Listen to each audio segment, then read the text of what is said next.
What is life? And what is the meaning of life? Does life even have a meaning? Life is consciousness. And it is learning to understand what this consciousness is, what it means, and also to understand where this consciousness lies, where it exists in the realm of things. People will say, well, it exists within your head, within your brain. But even as you say this, you know that the statement simply can't be true because it's just too big. All that thought and all that memory. Just stop and look inside yourself and truly perceive your thoughts just for a moment.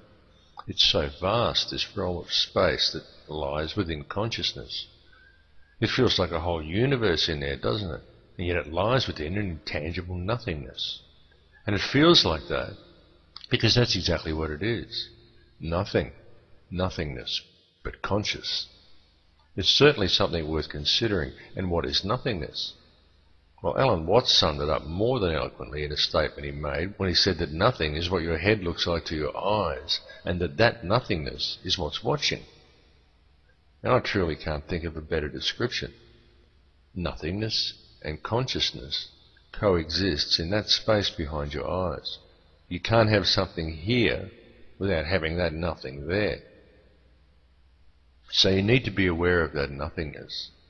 The nothingness that lies behind your eyes, because it is within that nothingness that lies consciousness. And it's all connected.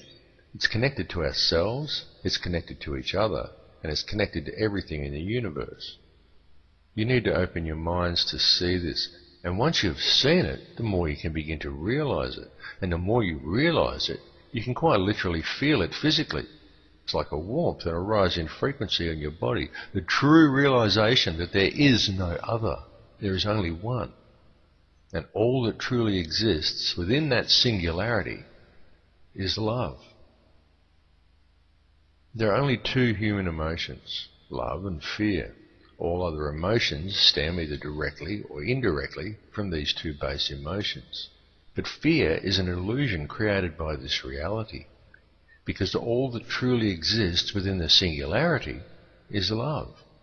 That's all there is, and love is all there can possibly be, because there is only one. There is only the singularity. So how can there be any other emotion at all? Indeed, how can there even be any concept of emotion? Within the singularity there exists only the singularity, and the singularity is love. There is nothing else, and this love is not perceived as emotion. It just is. There is only love. It's being aware of this singularity that allows true understanding to occur. And people ask, well, what can I do to help myself become more aware of this singularity? And the answer is to live in love yourself. And when I say live in love, again, I'm not talking about the television version of love. I'm not saying that we all put flowers in our hair and sit around singing songs. I'm talking about real love, true empathy, and real understanding for all. And so what is love, and how does one live in love and understanding of all others? Well, here's the trick, you see. You do it by being aware of the singularity of which we're all part of course.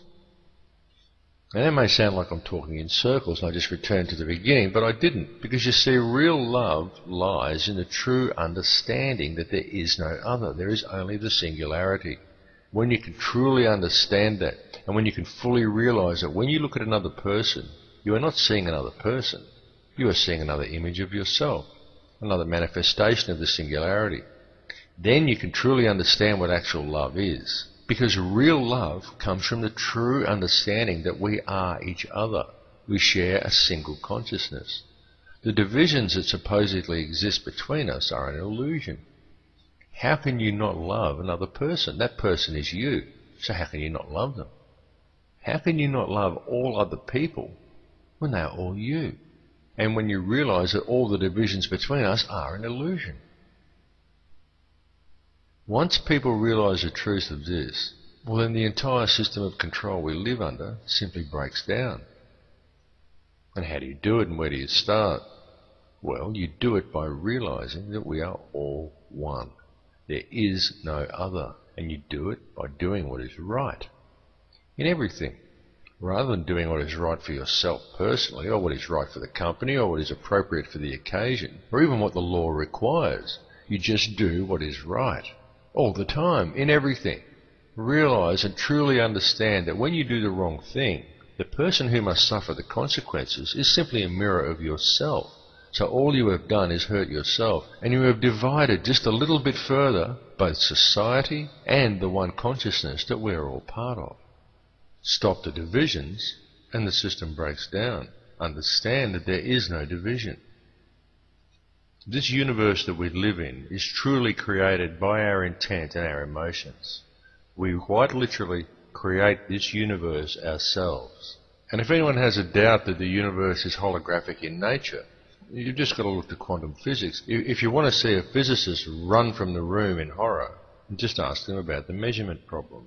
Now, if you don't know what the measurement problem is the problem that when a physicist goes to measure the size of an atom, he finds that the electrons are spread out to infinity. They can't be measured.